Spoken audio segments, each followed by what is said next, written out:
Madame, Monsieur, bonsoir. Civisme dans Question d'actu ce soir. C'est pas qu'on en manque dans cette émission, mais ce soir nous allons nous arrêter sur le concept du civisme au Maroc. Un automobiliste s'arrête quelques secondes en double file pour acheter du pain. Ensuite, une voiture s'arrête à son tour, puis une troisième, et en moins de 2 minutes, la voie entière est bloquée. À la Mouqata'a, ou l'arrondissement du quartier, la file d'attente s'est formée depuis 1 heure et puis quelqu'un arrive, salue une connaissance et se glisse discrètement devant tout le monde et personne ne pipe mot.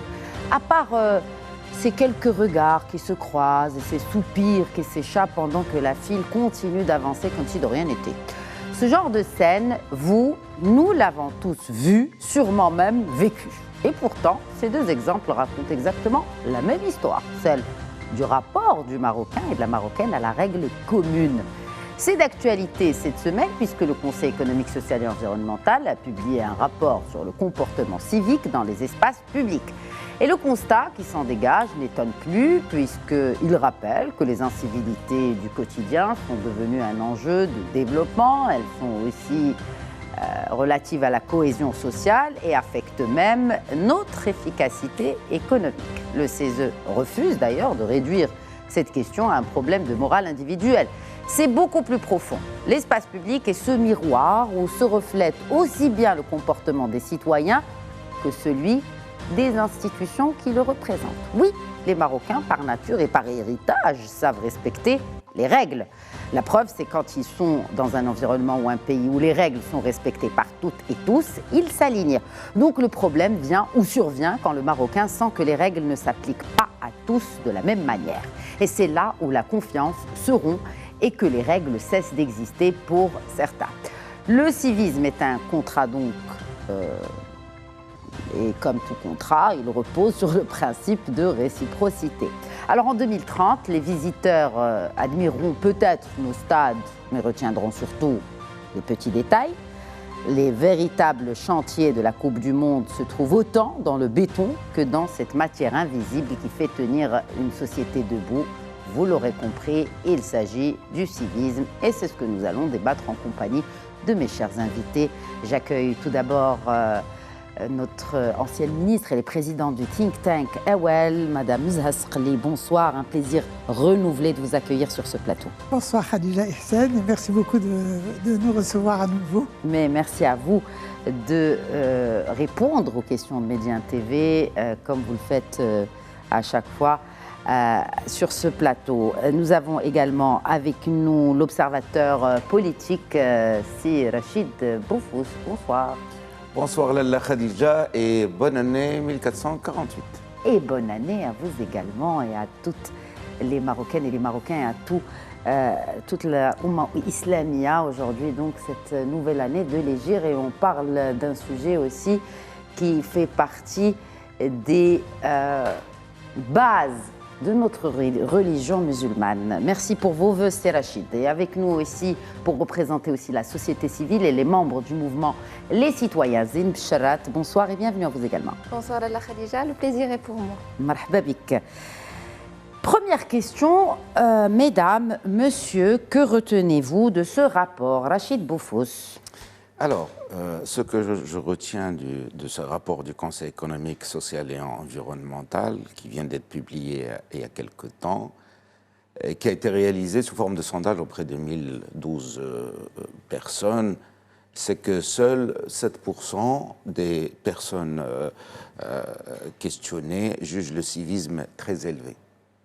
Ils estiment que 59% pense qu'il est en train de s'améliorer et les lieux les plus touchés sont la voie publique pour 67%, les transports pour 61%, les services publics pour 61%, les principales incivilités, quant à elles, concernent bien sûr la propreté et l'environnement pour 77%, la violence et l'irrespect pour 74%, c'est beaucoup, ça, et la route pour 40%. Comportement violent, 74%.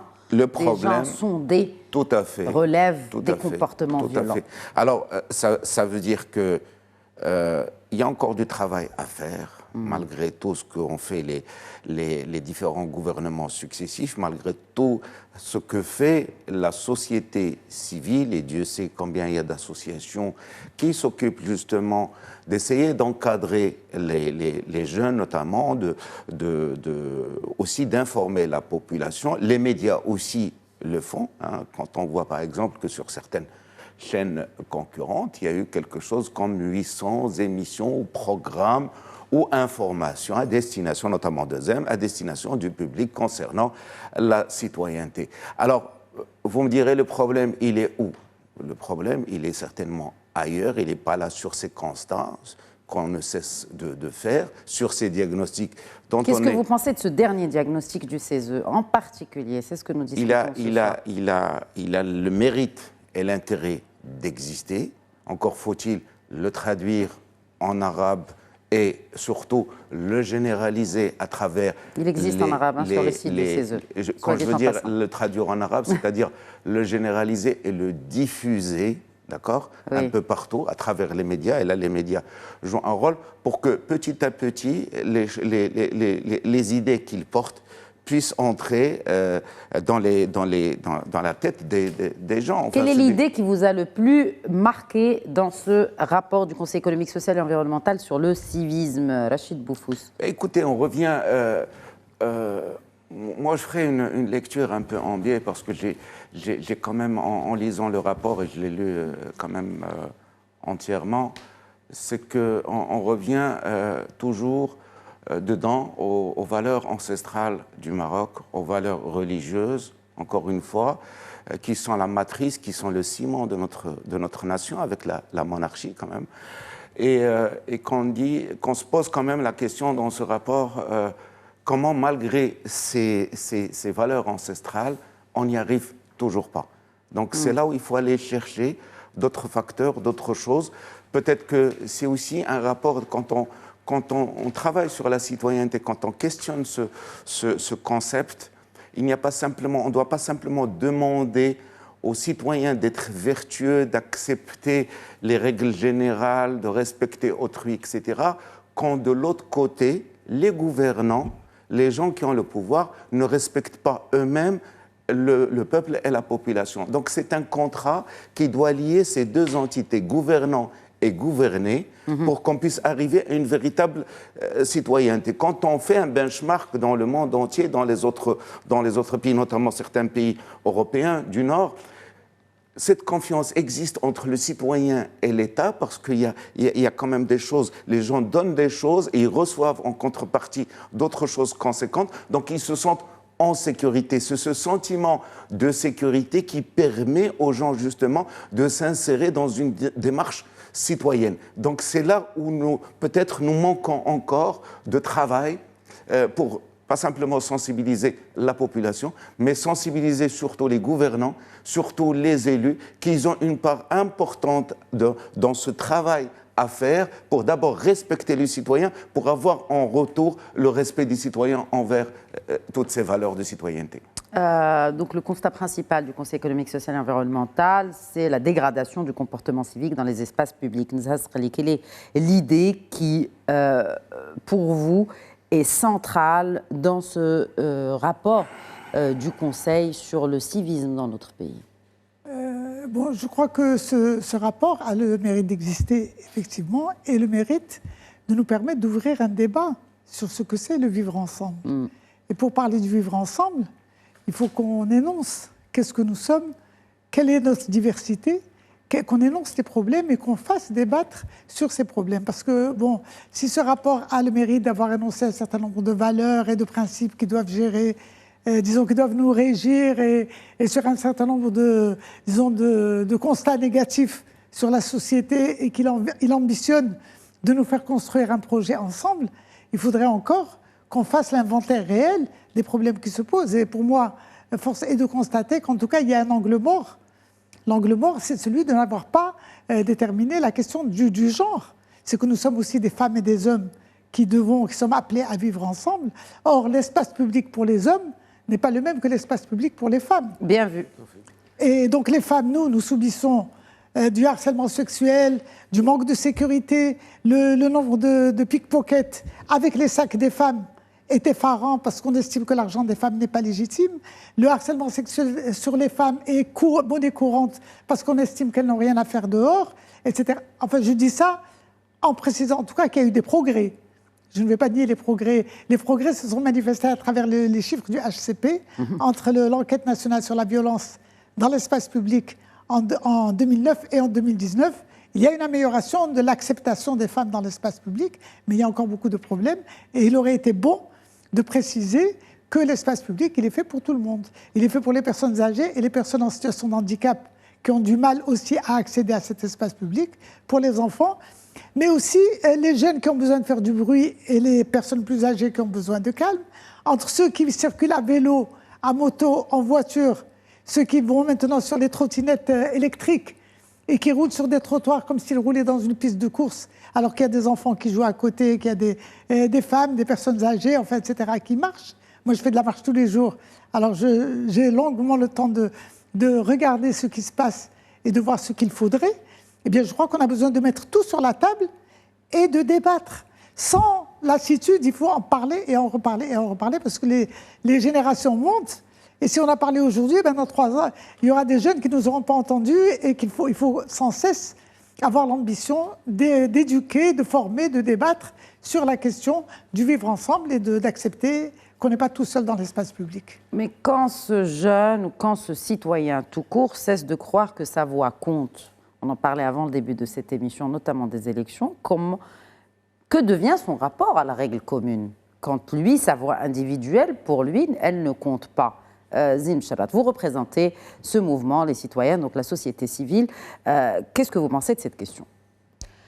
Tout d'abord, je devrais peut-être donner mon avis sur le rapport. Oui, bien sûr. Si vous permettez. Faites donc, je vous en prie. Merci. Merci beaucoup, mais je soulignerai que le rapport, il lie un peu le civisme non seulement à des questions de sanctions ou d'éducation, mais plus à la question de développement et la question du vivre ensemble. Oui. On revient un peu à Jean-Jacques Rousseau et au contrat social et un peu à la base de notre société et du fait qu'on a peut-être un peu oublié que la base du contrat social, c'est le fait de faire communauté pour vivre ensemble et pour travailler l'intérêt commun.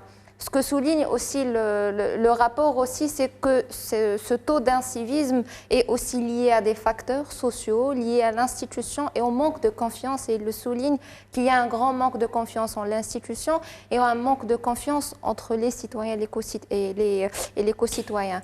On remarque un peu l'ambivalence entre la panoplie de valeurs qu'on a, des valeurs de solidarité, des valeurs religieuses aussi, des valeurs culturelles, mais de l'autre côté, vraiment un taux d'incivisme qui est regardant. Pour la deuxième question, pourriez-vous me la question, c'est que vous représentez un mouvement qui s'appelle les citoyens. Tout à fait. Et la base même de la citoyenneté, c'est la voix du citoyen. Mais quand ce citoyen voit, VOIT pour le coup, que sa voix ne compte pas, du coup...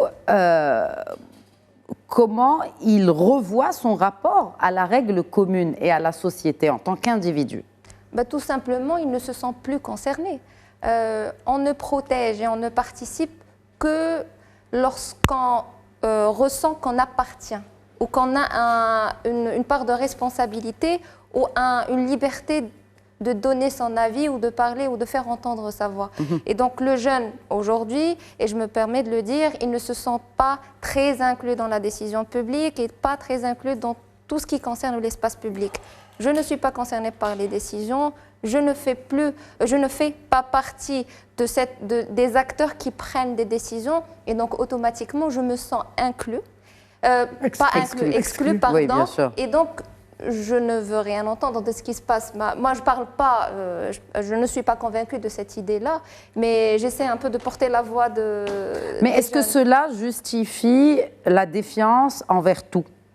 Non, bien sûr que non. Bien sûr que non. Bien sûr que non. Mais la frontière, elle est très fine. Vous en conviendrez. C'est un cercle vicieux, en fait. C'est un cercle vicieux. Pour changer, si on n'est pas d'accord, il faut participer. Oui. Mais pour participer, il faut accepter que le changement prend un temps.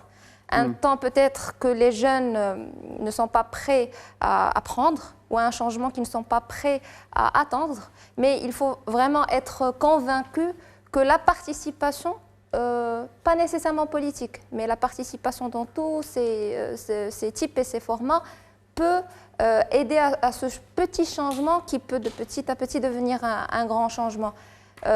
Au niveau des citoyens, on travaille beaucoup avec les jeunes et on ressent vraiment de plus près cette méfiance des institutions et cette méfiance de l'espace public. Et c'est ce que nous essayons, en fait, à travers nos activités, à travers nos formations, c'est de comprendre, de deux, de les aider à voir différemment la chose et de voir autrement leur participation et leur appartenance à l'espace public. Et donc, mais en parlant d'appartenance, on l'a vu pendant la Coupe d'Afrique des Nations, que le Maroc a accueilli brillamment, hein, sur tous les niveaux, à tous les niveaux, pardon. On a vu un comportement impeccable des Marocaines et des Marocains.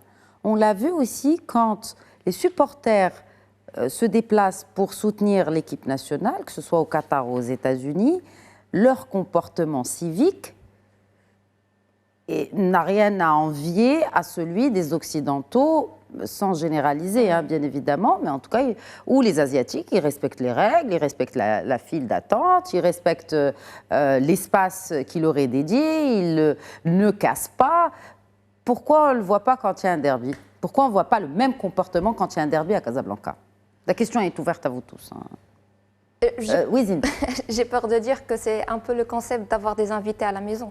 Je suis désolée de donner un exemple aussi banal, mais quand on a des invités à la maison, les enfants ne se comportent pas de la même façon quand ils sont juste avec leurs parents ou entre eux. Et j'ai peur de croire que c'est un peu la même chose. C'est vrai que le foot et tout sport confondu permet à un taux d'adrénaline vraiment de donner à tous âges confondus cette appartenance aux couleurs des pays et de voir le drapeau, l'hymne national nous fait pleurer. Donc c'est ce qui réunit. C'est ce qui réunit, bien sûr que c'est ce qui réunit. Et donc je pense que c'est un peu ça, c'est le fait d'être entre nous et d'être avec l'autre qui fait un peu la différence. C'est intéressant, hein, cette comparaison avec les enfants, parce que est-ce qu'on n'est pas en train de parentaliser le citoyen marocain, Zasrli? Bien, en tout cas, ce que je sais, c'est que la présence des femmes à leur côté leur permet d'adoucir les mœurs. Regardez nos joueurs. Pourquoi je n'aurais pas trouvé pourquoi l'État marocain a choisi d'envoyer les mères avec les joueurs? Oui. Parce que quand les mères elles sont là, ils sont plus calmes, ils sont plus tranquilles. Ils ne vont pas aller faire des folies, des bêtises, passer la nuit blanche et venir le lendemain jouer, etc. Dans les stades également, moi je veux dire que c'est une voie royale pour établir un certain calme, un certain vivre ensemble, c'est d'ouvrir les stades à une diversité, à la famille. C'est-à-dire que ça devienne un lieu d'activité familiale dans lequel il y a les enfants, il y a les mamans, il y a les personnes âgées. Et ça devrait être un droit aussi pour toutes ces catégories sociales, ces composantes sociales, de pouvoir aussi participer au spectacle sportif. Mais pourquoi on ne considère pas le pays comme quand on dit mère patrie, parentaliser pour parentaliser, au lieu que ce soit effectivement le parent physique, mais considérer que l'État, que le pays, en tout cas à la patrie à laquelle nous appartenons, est effectivement cette figure maternelle. C'est-à-dire l'État représente un petit peu l'autorité. Oui. Et il est tout à fait naturel que chez les jeunes, il y ait une volonté de défier l'autorité, même quand c'est leur propre père qui les aime. Du coup, c'est paternel ou maternel, cette autorité? C'est parental. C'est parental, voilà. On peut dire que c'est parental, et je crois qu'une des voies importantes pour la question, par exemple, de l'hooliganisme, puisqu'on parle de ça, c'est vraiment dans les violences, c'est de faire du public, d'abord s'adresser à ce public sportif et d'en faire un partenaire, de construire avec lui, c'est-à-dire de les associer à des actions citoyennes, même si ce sont des actions... Et je crois que ça a déjà été fait, par exemple, pour la solidarité avec le séisme, pour le don de sang, pour d'autres activités sociales qui font qu'on intègre ce jeune public dans la vision et qu'on en fasse des partenaires.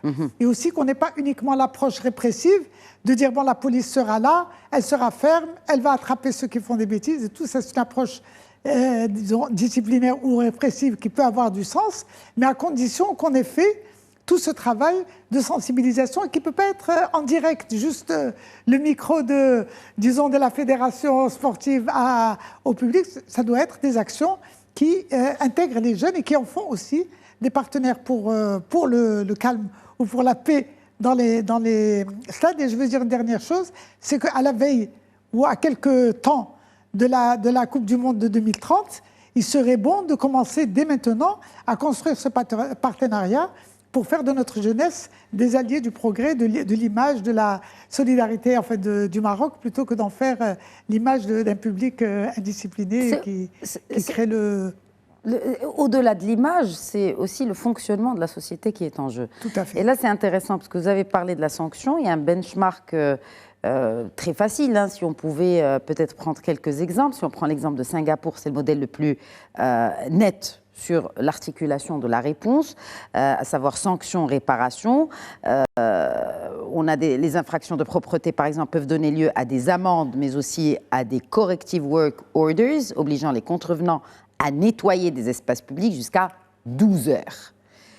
Et l'intérêt peut-être aussi pour le Maroc, c'est que la sanction n'est pas seulement punitive, elle rend visible le coût social de l'incivilité. La France aussi est un exemple, Rachid Boufous, parce qu'il y a un dispositif qui s'adresse aux jeunes.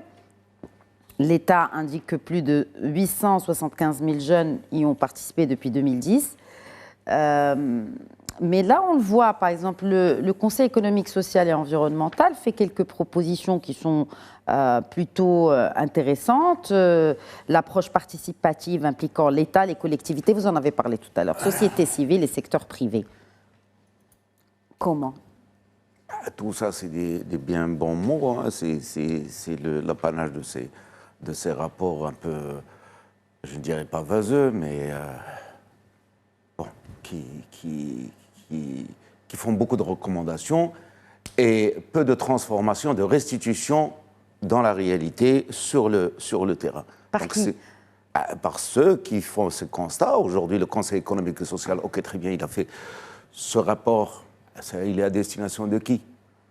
Comment ils vont mettre, hein. Qu'ils m'expliquent comment ils vont mettre en pratique, en place ces recommandations. Donc, ils ne donnent pas la solution. Mais ils disent qu'il faut lancer un projet national du civisme. Oui, vous l'avez lu, projet national intégré de promotion du civisme. Projet national, c'est la recommandation phare du CESE. Convention nationale, assise nationale et tout est national, et ça ne mène nulle part. Encore une fois, je vais vous dire, truc très simple. Moi, je réfléchis beaucoup sur ces questions depuis 25 ans. D'où votre présence sur ce plateau, Rachid Boufous. Je travaille justement sur ces problématiques urbaines liées à l'urbanisme et la citoyenneté, au fait, l'utilisation de l'espace public, comment il est aujourd'hui utilisé.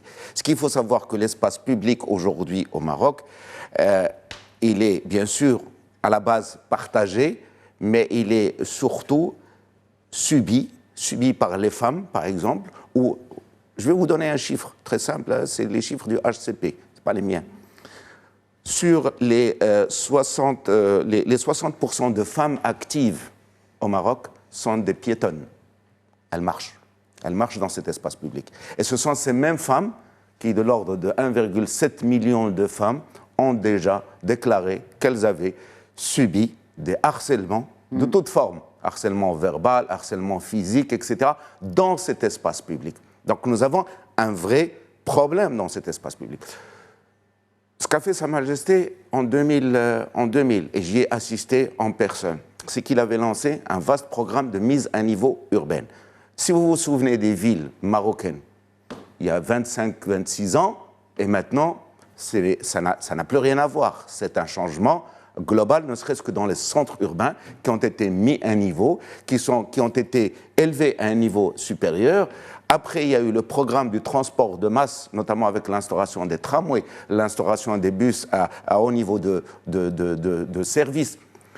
Et aussi, on a vu que petit à petit, quand l'État met en place ce que j'appellerais entre parenthèses le beau, les gens ont tendance à le respecter. Regardez, le tramway, il n'y a pas de dégradation. Pourquoi ? Parce qu'on y a tout simplement mis des caméras et des policiers en civil qui circulent dans les rames. Est-ce que c'est le beau ou c'est le bâton ? Les deux. Sur l'espace public, et vous le voyez à Rabat, à Casablanca et dans d'autres grandes villes, le système de plantation, etc., ça donne de la sécurité aux gens. Le système de généralisation de l'éclairage public donne aussi de la sécurité, notamment aux femmes. Et ce qui fait que les gens, aujourd'hui, ne dégradent ni l'espace public, c'est-à-dire les jardins et les pelouses. Bien au contraire, ils se retrouvent tous en famille. Tous les soirs, vous n'avez qu'à aller sur la corniche de Rabat, où vous allez voir les femmes avec leurs enfants, etc., sur les pelouses en train de contempler le coucher de soleil. Et ça se passe très bien, il n'y a aucune dégradation. Même les enfants jettent eux-mêmes les ordures dans les... Donc, maintenant, il y a ça. Et à côté de cela, il y a un constat général. On dit souvent que la citoyenneté doit être apprise, enseignée, inculquée à l'école. Très bien. Il n'y a pas de problème. Moi-même, quand j'étais jeune, à l'école publique marocaine, on avait un cours qui s'appelait l'éducation civique. D'accord ? Très bien, on l'a remplacé Ensuite, petit à petit par l'éducation nationale. On l'a remplacé par l'éducation islamique, pas de problème. Non, pas islamique, l'éducation nationale, Tarbiya al-Wataniya. C'est ça, l'éducation civique, c'est ce qu'on appelait l'éducation civique. Oui. C'est ça, on avait un cours d'éducation civique et un cours d'éducation islamique. C'est très bien de faire comprendre d'abord les valeurs de la religion, mais aussi les valeurs qui font que nous vivons ensemble, se vivre ensemble, dont vous avez appelé la tout à l'heure. Mais dans la tête d'un gamin qui va à l'école, et là je vais vous citer les chiffres du Conseil supérieur de l'éducation et formation, rapport 2024, le raccordement des écoles au système d'assainissement. Il n'y a aujourd'hui au Maroc que 35,4% d'écoles qui sont raccordées au système d'assainissement, les collèges c'est 50,6%, les lycées 59,3%. Alors quand vous envoyez votre petite fille ou votre petit garçon à l'école, et qu'il ne peut pas aller aux toilettes. Imaginez, donc ça veut dire, qu'est-ce qu'il va se dire dans sa tête ? On ne s'occupe pas de moi. D'accord ? Et petit à petit, des choses, bien sûr, quand il voit que des choses aussi simples, que les toilettes d'une école ne sont pas raccordées, ne sont pas entretenues, il n'y a pas d'eau courante, on peut imaginer qu'il puisse y avoir des comportements, pas violents, mais des comportements de dégradation ou de franchise par rapport à la force générale, c'est-à-dire à l'autorité du professeur, c'est-à-dire une défiance par rapport à d'autres autorités, y compris par rapport à l'autorité parentale. Encore une fois, et là je reviens à mon métier d'urbaniste, quand on fait des logements sociaux à 50, 56 mètres carrés, quand on fait, c'est des petits logements où on favorise la promiscuité, on favorise les violences tout de suite. D'accord ? Au lieu de construire des logements beaucoup plus vastes. C'est normal que quand on se retrouve dans une famille nombreuse, dans un petit logement, les gamins, ils restent jusqu'à très tard dans la rue. Et moi, j'estime qu'un gamin n'a rien à faire quand il est mineur dans la rue après 20 heures. Donc, on peut installer des choses, d'accord, pour corriger. Mais d'abord, corrigeons les basiques. Allons d'abord à l'école, corrigeant ne serait-ce que les robinets, les toilettes, etc. Et après, enseigner le civisme. C'est là où je vous disais tout à l'heure que le citoyen, d'accord, ce gamin est un citoyen en devenir, d'accord. Il faut aussi que l'État le respecte. Très bien. D'accord. Oui. C'est par là que ça commence. Par Respectons d'abord les citoyens. Quand on leur offre le beau, quand on leur offre, on fait des investissements importants, quand on fait des stades très, très intéressants, quand on fait ce transport de masse qui est magnifique, forcément les gens, ils changent de comportement, ils respectent ce qu'on leur donne comme beau. Est-ce que c'est le cadre aussi, Madame Zahasrli, est-ce que c'est le cadre aussi qui fait que le civisme est adopté par le citoyen ? C'est un cercle vertueux, on devrait commencer par quoi exactement ? Et que pensez-vous de cette charte nationale, ou ce projet national du civisme avec cette charte nationale proposée par cette feuille de route du Conseil économique, social et environnemental, avec la mise en place aussi, c'est l'une des recommandations, d'un observatoire national du comportement civique et un suivi annuel de celui-ci. Écoutez, d'abord, je reviens puisqu'on parle du rapport. Oui. Le rapport, il a parlé des valeurs, des fondements du comportement civique. Oui. Et disons, en parlant de les valeurs religieuses, sociales, culture, du vivre ensemble, etc. Oui. Mais il n'a pas parlé des valeurs de la liberté, de l'égalité, des droits humains. Tout ça, c'est-à-dire c'est une vision globale qui est indispensable, comme vient de l'expliquer très justement si Rachid Boufous, il y a la question de respecter les droits des gens à travers toutes les politiques publiques et de valoriser l'être humain et qu'il sente effectivement qu'il est au centre des politiques qu'on pratique. Et là aussi, on ne va pas dire qu'il n'y a rien. Bien sûr qu'il y a des efforts qui sont faits. C'est évident, mais il y a beaucoup de manques encore. Et je crois que pour qu'on puisse faire une belle charte, etc., et dire, bon voilà, on a la charte et qu'on la signe et qu'on s'en aille, ce n'est pas de ça qu'on a besoin. Mais qui va signer cette charte, cette carte ? Justement, qui va signer cette charte et qu'est-ce qu'on va mettre dans cette charte ? Oui. Alors moi, je crois que, encore une fois, l'occasion de 2030, c'est une occasion d'un levier exceptionnel, à condition qu'il y ait une mobilisation qui peut paterner cette initiative, qui doit être une initiative globale. On pourrait faire des propositions, on pourrait dire que c'est le ministère de la Jeunesse ou le ministère de l'Insertion sociale, etc., ou un des autres, ou un ensemble de ministères à travers un plan qui serait élaboré. Mais au centre de ce plan, il y a la question de se préoccuper de ces petites questions basiques que sont le bien-être et le respect de la dignité, en fin de compte, des citoyens et des citoyennes à travers les besoins de base. Et je crois que lorsque le citoyen, effectivement, ou la citoyenne sentent qu'on les respecte, eh bien, eux aussi, ils respectent l'environnement. Et effectivement, l'exemple, moi, je dis que je fais de la marche tous les jours. Eh bien, tous les jours, je vois les espaces qui sont aménagés, qui sont propres, qui sont respectueux.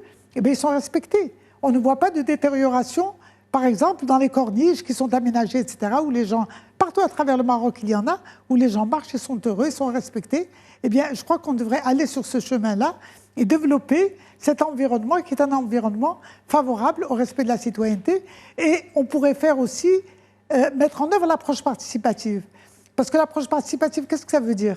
Eh bien, il faudrait que l'État mette en place une vision et qu'il mette en place des budgets pour soutenir les associations, parce qu'il ne faut pas oublier que les associations, elles travaillent sans moyens.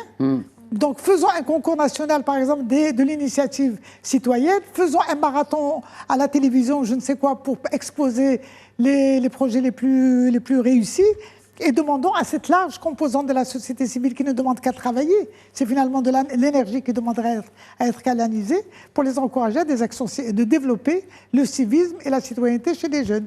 Mais ce qui est intéressant aussi à regarder de près, c'est que certains citoyens, Madame Srli, protègent leur espace. Je ne parle même pas des jeunes, je parle de manière générale. Ils protègent leur espace privé, mais se désintéressent totalement de l'espace public.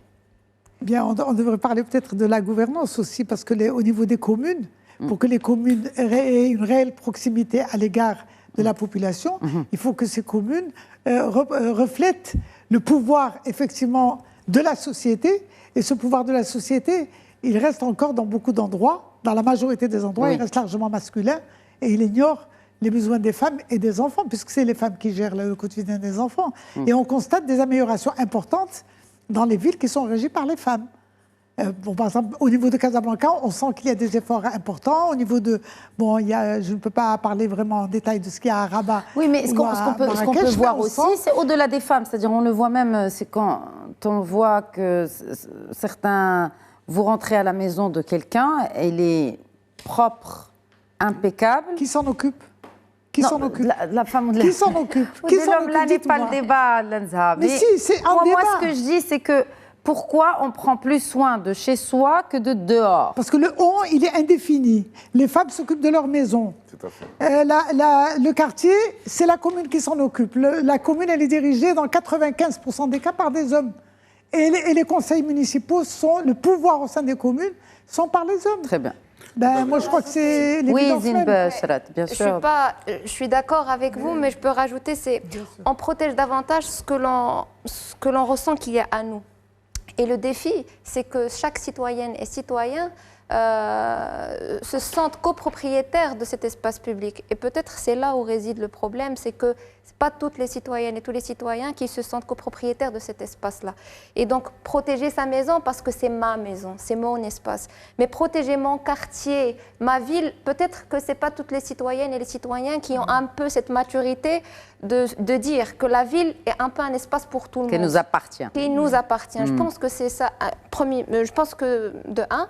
De deux, le rapport a souligné l'exemplarité. Et l'exemplarité, c'est de voir en les institutions, qui normalement on a perdu confiance, les institutions refléter un peu ce respect pour le citoyen et pour la citoyenne, respecter la nature du lien qu'on veut avoir en société, respecter les horaires, respecter la femme comme l'homme, comme le jeune, comme le plus âgé. Et c'est là où réside le problème. Le jour où l'institution publique sera l'exemple du bon comportement, sera l'exemple tout court, oui. Je pense que le citoyen, la citoyenne de 1, va commencer à rétablir ce lien de confiance qu'on a un peu perdu, ça de 1, et de 2 se sentira plus ou moins obligé d'être réciproque et de s'intégrer dans une logique réciproque de j'ai été respecté, ben je respecte. Mais quand vous parlez d'institution... des jeunes, quand j'ai parlé de l'exclusion, oui. Il y a aussi les jeunes qui souffrent de ne pas être représentés, donc qui ne... Donc de quelle institution parlons-nous? Parce que les institutions, elles ont été effectivement évoquées dans ce rapport. Mais de quelle institution exactement? Est-ce que c'est le gouvernement? Est-ce que c'est la collectivité territoriale? Est-ce que c'est l'école? Est-ce que... qui? C'est quoi les institutions? Quand on jette un emballage dans la rue, qui est réellement responsable? C'est là la question principale. On a un problème de généralisation. Parfois, on ne nomme pas les choses. Mais c'est ça, parce que vous dites vous-même des institutions, quelle institution? Oui, oui. Les institutions, ça part des institutions publiques, des administrations. Je parle de l'administration. Mais ça peut être aussi l'hôpital du coin. L'hôpital, le petit hôpital comme l'hôpital, le CHU, ça d'un côté. D'un autre côté, on parle de la famille, de l'école, de beaucoup de choses. Quand on parle des enfants, quand on parle des jeunes, là, c'est plus la maison, ou là, la famille, ou là, la maman, ou là, le père. Qu'est-ce qu'il dit le jeune de cette institution? Puisque vous êtes en contact permanent avec cette jeunesse marocaine. Que disent-ils des institutions? Et quelle est l'institution en particulier qu'ils regrettent qu'elle ressemble à ce qu'elle ressemble aujourd'hui et qu'ils espèrent qu'elle change de forme pour répondre à leurs aspirations? Moi, j'aimerais bien répondre du bottom vers le up. Yes. Et je commence par le bottom, et donc c'est la commune. Donc c'est le niveau le plus proche normalement du citoyen et du citoyen lambda. Donc c'est pas. Et pour dire que les citoyens ce qu'ils disent de ces institutions, c'est que simplement ils ne les représentent pas.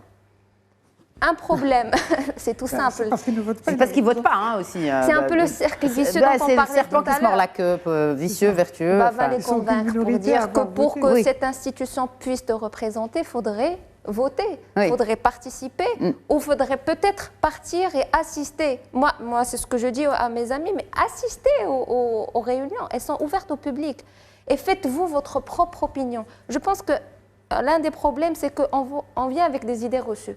Et je le pense très, très profondément, c'est qu'on a un peu on est prêt à détester le politicien et la politicienne, à dire d'emblée qu'il est corrompu, qu'il est là pour ne pas travailler, et voilà, qu'ils sont tous pareils et que le but, c'est vraiment de répondre à leurs intérêts. Mais moi, je dis qu'il y a un peu de tout. Un peu de tout. Et les jeunes ne font pas confiance à ces institutions parce que, de un, ils ne prennent pas le temps de les connaître. Et de deux, je pense qu'ils s'inscrivent dans une distance qui ne leur permet pas de se faire leur propre avis. C'est très politique ce que vous dites. Donc il n'y a que la politique au final qui détache le citoyen du civisme. Enfin, tout est politique. Tout est politique. Ou économique, ça dépend où vous vous placez dans le spectre d'appartenance politique. Mais je parle de politique dans sa définition la plus simple. Ah oui. C'est la gestion du commun. Et la gestion du public. C'est ça. Et là, on parle aussi des médias. On parle aussi des médias, parce que c'est les médias qui transmettent le message entre les institutions et entre la population. Oui. Et la population, elle reçoit d'abord un message qui ne parle pas son langage. Oui. Parce que ne serait-ce que dans la langue, les politiciens s'expriment en général en arabe classique. Oui. Et la population, ça ne les touche pas, ils ne comprennent pas. Il y a beaucoup en fin de compte, ça les désintéresse. Ou bien on parle en français. Ou bien on parle en dirigeant, et c'est un populisme complètement inefficace qui ne sert ni le civisme, ni la société, ni le citoyen. Et justement, même parce qu'il sert juste un agenda politique. Parce que ce qui est les communes, leur travail n'est pas connu, n'est pas médiatisé du tout, pas du tout. Au niveau du Parlement, seules sont médiatisées les séances publiques, alors que dans les commissions, c'est là qu'il y a le vrai travail, tout le monde le sait, où on passe la nuit à travailler, à discuter des questions et tout.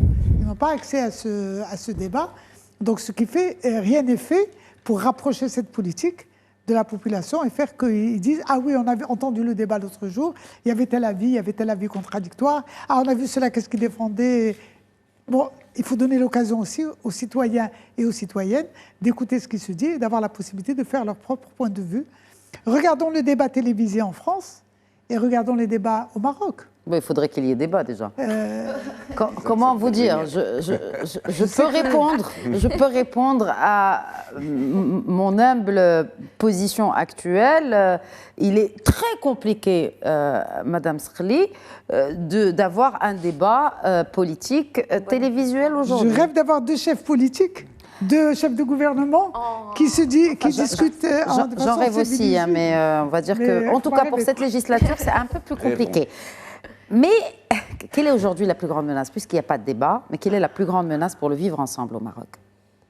Alors, le problème de ce vivre ensemble, qui a toujours existé au Maroc, on nous a toujours envié ce vivre ensemble parce qu'encore une fois, de par la situation, de par l'histoire de ce pays qu'est le Maroc, c'est vraiment, il est la résultante de beaucoup de migrations, de beaucoup de mélanges de gens qui sont venus de partout et qui ont accepté de vivre ensemble pour fabriquer cette magnifique civilisation.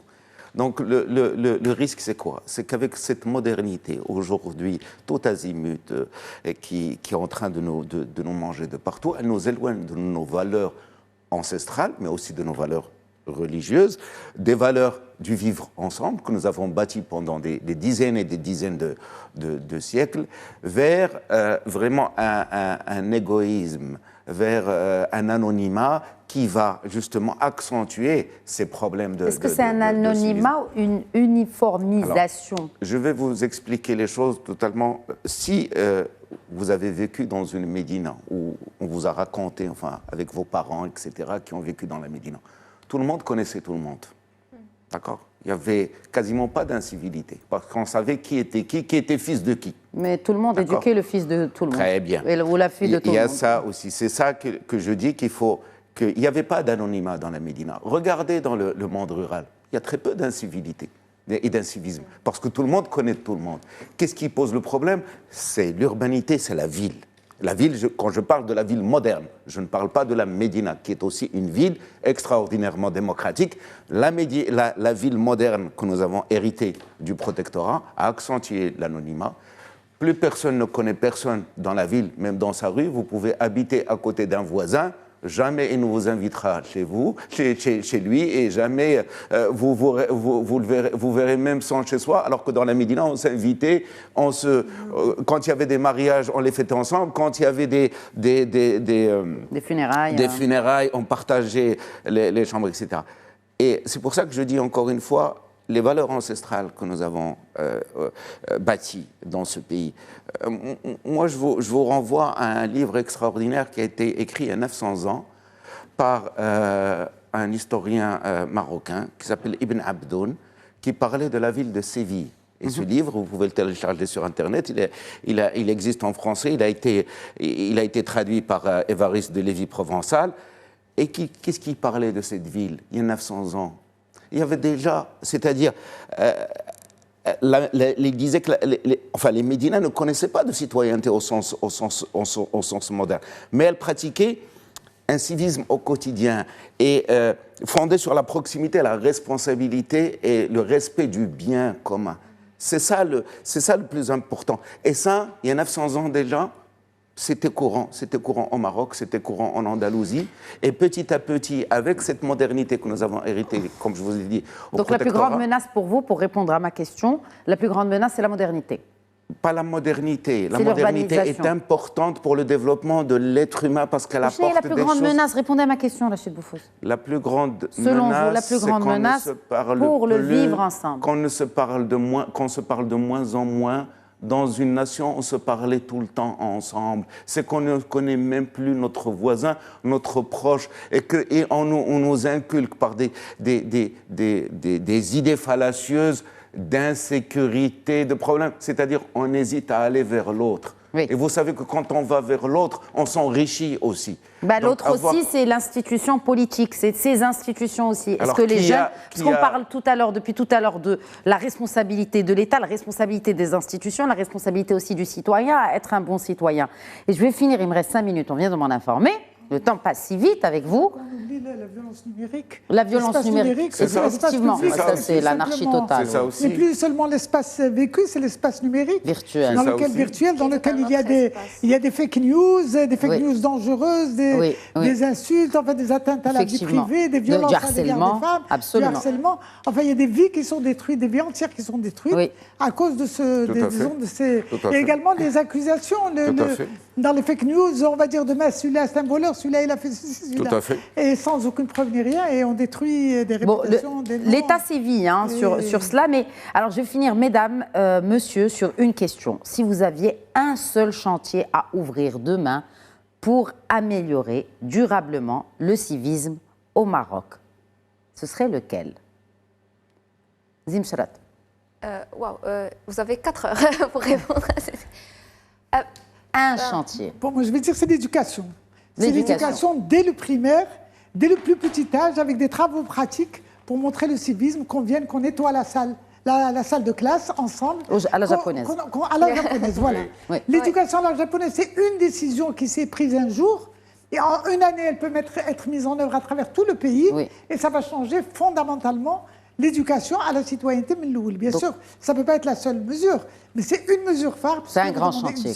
Un grand chantier, l'éducation au civisme, à la citoyenneté, priorité basée sur les valeurs d'égalité et de liberté et de respect de l'autre. Et de respect de l'autre, pour préserver ce vivre ensemble qui est emblématique au Maroc. Zim Charat, vous n'avez pas 4 heures. Non, pas de surprise, l'éducation. Oui. Mais puisque je représente la société civile, c'est vraiment de donner plus d'espace à la société civile, de faire son travail. On parle du tiers secteur, et c'est un secteur qui... Selon le dernier rapport de la commission chargée d'élaborer le nouveau modèle de développement qui a mis en avant ce concept de tiers secteur que vous représentez, donc la société civile. Tout à fait, c'est de donner à la société civile les moyens et l'espace pour faire son travail. Elle fait déjà le travail, une grande partie du travail avec les moyens de bord, avec quelques partenariats qu'elle fait avec des organismes internationaux, mais j'aimerais bien voir une société civile autonome, indépendante, qui va être partenaire de l'État pour plus ou moins travailler sur le chantier de l'éducation, sur l'urbanisme, sur la santé, sur beaucoup d'autres chantiers.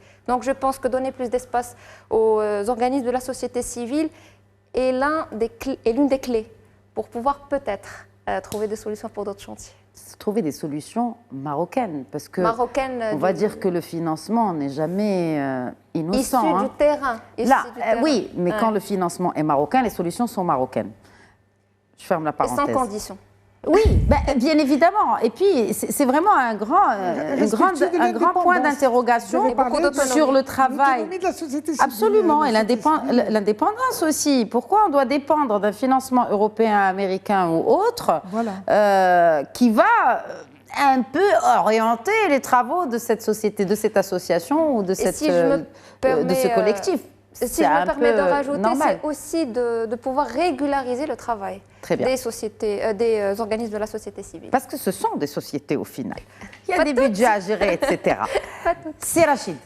Le chantier, il n'y en a qu'un seul, on peut le faire d'ici 2030 et ce n'est pas très difficile et je rejoins exactement ce qu'elle a dit, Lenzar, l'école, mais avant d'entrer à l'intérieur de la classe, raccordant les toilettes des écoles au système d'assainissement, parce que ce qu'il faut savoir encore, et ce sont des chiffres, sur les 400 000 gamins qui quittent l'école... Les enfants, les gamins.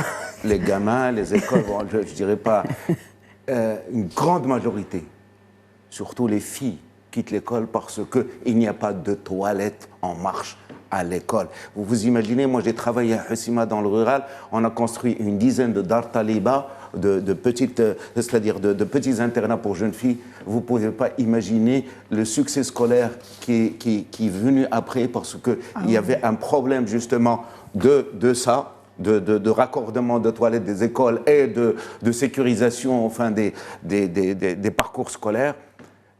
Je vous dis, c'est très important. Ça commence effectivement à l'école, mais donnant les moyens à cette école, pas simplement en matière d'équipement, mais aussi en matière de formation pour les instituteurs et en matière de rémunération, pas simplement à l'école, mais aussi au niveau de la société, au niveau de la fonction publique, parce que... Ah, mais attendez, non, l'enseignant, il a bénéficié d'un appui gouvernemental. Rappelez, Vous imaginez il y a une semaine, par le chef du gouvernement. C'est-à-dire que...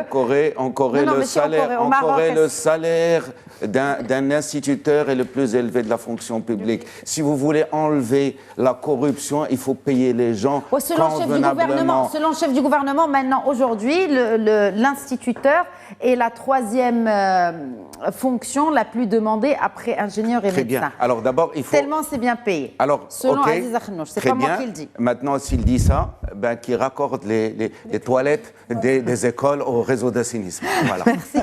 C'est très important. C'est la fin de sa législature. C'est ça le vrai chantier des années à venir. Merci, voilà. entre autres, Rachid Boufous. Merci. J'estime que c'est le plus important. Les violences à l'égard des femmes et le harcèlement sexuel. Exactement. Dans les lieux de travail, dans les lieux d'éducation. Y compris dans les facultés et dans l'espace public, pour que les femmes puissent aller travailler tranquillement et qu'elles puissent aller étudier sans abandonner l'école à cause du harcèlement sexuel et du viol. Oui. Tout à fait. Merci beaucoup. Merci Lenz Haskhli, merci Zim Shrat, merci à vous et aussi c'est Rachid Boufous. Il faut raccorder les toilettes des écoles. Merci à vous de nous avoir suivis. Voilà, c'était cet épisode de questions d'actu que nous avons consacré au civisme et qui a fait l'objet, donc cette thématique, d'un rapport du Conseil économique, social et environnemental. C'est la fin de cet épisode. Merci de nous avoir suivis. Très bonne soirée à tous.